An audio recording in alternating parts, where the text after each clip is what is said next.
ஜபம் செய்யும் முறை. சுண்டு விரல், மோதிர விரல், நடுவிரல் ஆகவே தமோ குணம், ராஜோகுணம், சத்வ குணம் முதலிய குணங்களை குறிக்கின்றன. நடுவிரல் சத்வ குணத்தை குறிக்கிறது. சுட்டு விரல் உயிர் விரல் என்று அழைக்கப்படுகிறது. இது மனிதனுடைய ஜீவ தத்துவத்தின் சின்னமாகும். பெரும் விரல் பரம்பொருளை குறிக்கிறது. சுட்டு விரல் பெருவிரலோடு இணைந்து மற்றும் 3 விரல்களும் ஒருங்கே புறத்தை நீட்டு கொண்டிருக்கும் நிலை ஜீவன் தேவனோடு ஐக்கியமாவதற்கான அவாவை காட்டுகிறது. இதுவே சின் முத்திரை என்று அழைக்கப்படுகிறது.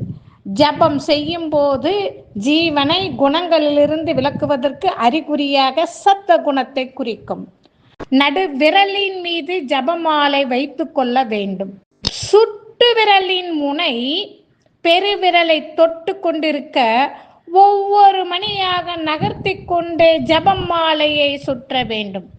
இதுவே பரம்பொருளுடன் ஐக்கியமாக வேண்டும் என்ற ஜீவனின் உயர்ந்த நோக்கை குறிக்கிறது. மேற்கண்ட செயல்முறையிலே சுட்டு விரல் நடுவிரல் ஒரு சிறிது தொடா நேரிடனும் அது சத்வ குணத்தை அடைகிறதை ஒழிய மற்ற எல்லா குணங்களையும் அடைவதில்லை.